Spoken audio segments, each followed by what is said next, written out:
Allô, allô! Aujourd'hui, on fait des muffins au chocolat. Un petit peu spéciaux, là, traditionnels, c'est pas mon genre. Je vais vous dire la façon traditionnelle de faire, puis ma façon à moi de le faire.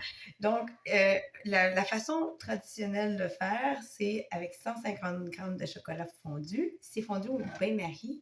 Donc, je mets un petit peu d'eau dans le fond d'un grand chaudron.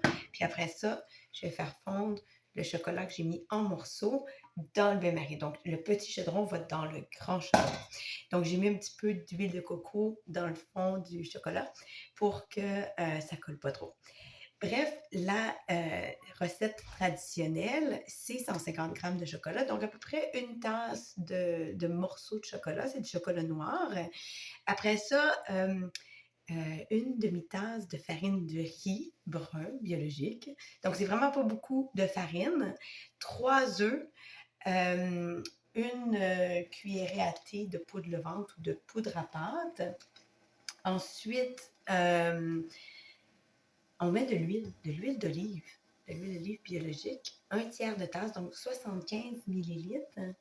On a ensuite soit 80 grammes de sucre, là, à peu près un tiers de tasse de sucre. Moi, je préfère la purée de dattes qu'on fait maison. Là.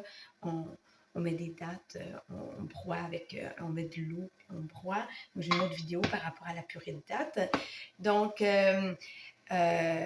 voilà, est-ce que j'oublie quelque chose? Farine, poudre à pâte, chocolat, huile.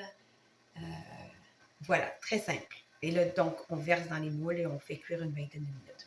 Donc, ma version, c'est les mêmes ingrédients, c'est juste qu'on va ajouter des choses. Donc, on va faire chocolat et purée de betterave. Donc, c'est à peu près l'équivalent d'une grosse betterave en purée. Moi, ce que j'ai fait une grande quantité, puis j'ai mis dans des pots séparément. Donc, je vais utiliser aussi pas juste la farine de riz, je vais la mélanger avec de la farine d'amande ou de noisette en poudre. Hein, c'est des noix en poudre, mais on appelle ça de la farine d'amande ou de la farine de noisette, c'est la même chose, que je fais aussi moi-même. Donc, dans mon grand bol, je vais attendre, là, je vais quand même mélanger c'est en train, au bain-marie, le chocolat est en train de fondre. Une fois que l'eau bout, j'ai réduit le feu et là, je brasse pour m'assurer que vraiment tous les morceaux, évidemment, il y avait des plus gros morceaux, des plus petits morceaux. Donc, pour que ce soit bien homogène, bien fondu. Et donc, on pourrait laisser des petits morceaux. Moi, je préfère que ce soit tout fondu. Donc, on va attendre le chocolat, mais on peut déjà mettre ça, c'est une grande cuillère. Voilà, je vais en prendre une plus petite. Donc, on peut mettre la purée de dattes tout de suite. Je mettrai bon, là, c'est un petit peu, 2 cuillerées à soupe. Voilà. Je vais mettre toute la purée de betterave. Vous allez voir le chocolat. Ça ne goûtera pas vraiment la betterave. Hein. Si vous n'aimez pas le goût, ça va surtout donner de la texture au muffin. Normalement, la recette originale donne environ 6 muffins. Assez gros muffins. Et là, ça va nous en donner plus parce que j'ajoute plein de choses. Je vais éteindre le feu. Et voilà. Donc, j'ai tout ça. Et là, je regarde mon chocolat et je trouve qu'il est parfait. Donc, voilà. Je vais essuyer légèrement le dessous de la casserole parce qu'évidemment, elle est pleine d'eau. Et je ne veux pas que l'eau tombe dans mon mélange. Donc, je veux le chocolat, mais je ne veux pas l'eau. Et donc, ça nous donne une belle texture de chocolat. Vous allez voir. Moi, je préfère le chocolat noir, donc 70%, mais c'est à vous de voir si vous préférez. Et vous pourrez ajuster la quantité de sucre ou de purée de dattes en fonction du chocolat utilisé, évidemment. Donc, voilà. Et là, on va prendre 3 œufs. Bon, moi, j'ai des œufs d'un peu tous les formats parce que c'est des œufs de ferme, les œufs fermiers. Et le jaune, en général, est très, très jaune. C'est même un peu orange.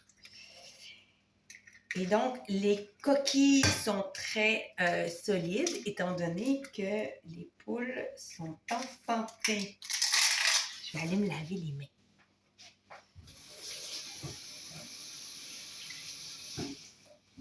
Et voilà.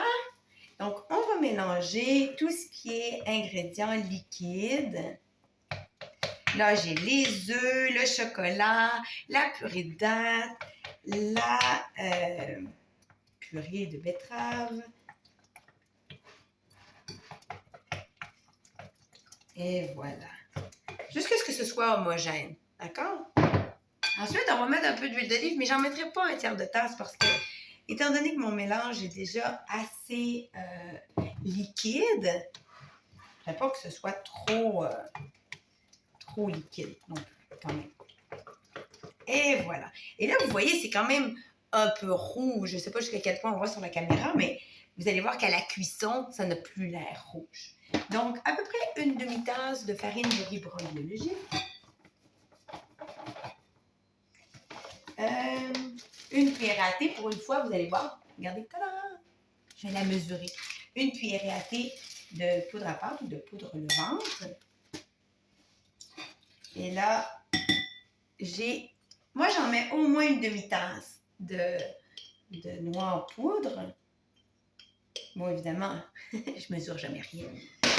Donc, je m'assure de bien mélanger. C'est fantastique. Et là, maintenant, j'ajoute le mélange de farine au mélange qui contient des œufs et des purées et le chocolat. Je mélange bien. Je verse dans les bols, dans les moules, pardon. J'utilise des moules en silicone. Je verse dans les moules et je cuis à 350 Fahrenheit, 180 à peu près, 180 Celsius, environ 22 minutes. Ça, c'est toujours selon votre four. Et donc, il faut les surveiller. Quand un cure-dent sort propre, voilà, c'est prêt. Donc, bon appétit. On se voit bientôt. Ciao!